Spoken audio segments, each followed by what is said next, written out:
各位网友，大家好，我是宝敏。这期话题是俄罗斯发出警告，西方军援越多，乌克兰的冲突就越久。克里姆林宫的发言人佩斯科夫9号表示，西方国家向乌克兰提供装甲战斗车辆的决定，只会延长乌克兰人民的痛苦，不会改变战争结局。佩斯科夫呢是针对法国决定援助乌克兰 AMX-10RC 轻型坦克而做出这一番表态的。从这一款装备本身来看呢，这种薄皮儿的坦克的确对俄罗斯军队不会有什么威胁。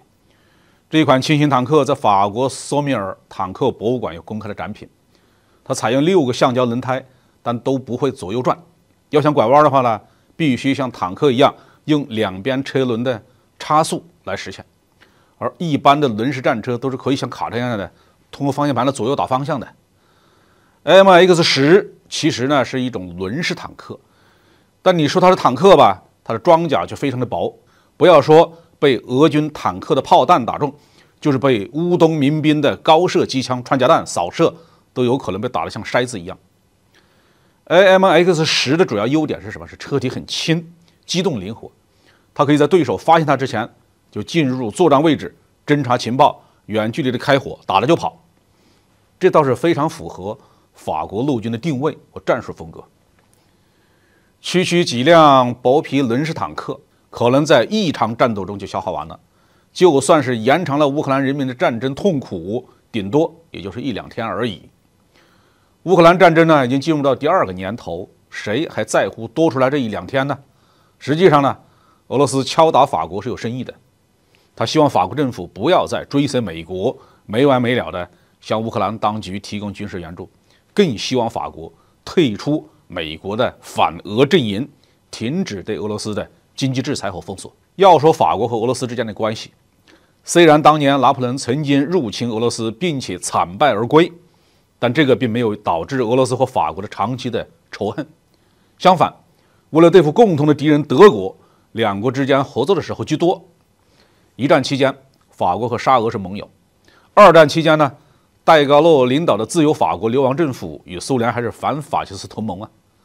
哪怕是冷战时期，法国和俄罗斯之间也存在着超越阵营的友谊。在上世纪60年代吧，法国与苏联呢就进行过国防高技术的合作。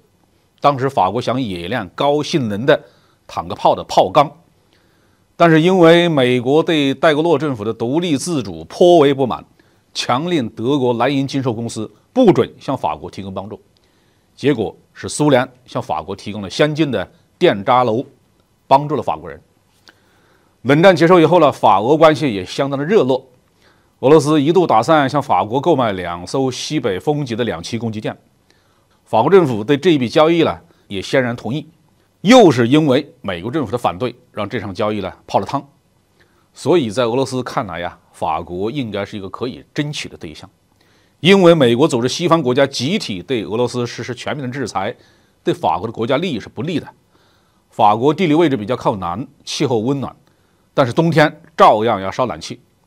就算是今年的冬天温度比较高，但是法国的工业生产照样需要大量的石油、天然气支撑的。法国是俄罗斯游客最喜欢的旅游目的地之一，每年都能够为法国带去大量的经济收入。如今双方的货物贸易、服务贸易全部中断，法国损失惨重。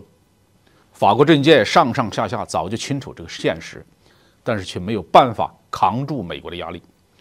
美国作为西方的盟主，在国际金融和经济市场上的影响力比俄罗斯那要大多了。美国还控制着北约的军事机器。高楼雄鸡虽然喜欢头楼高昂，但是法军在很多武器装备、关键分系统的供应上只能依靠美国。另外，美国情报机构无孔不入，掌握了很多法国政界人士不可告人的秘密，其中甚至包括法国总统马克龙，可能也有小辫子捏在美国人手里。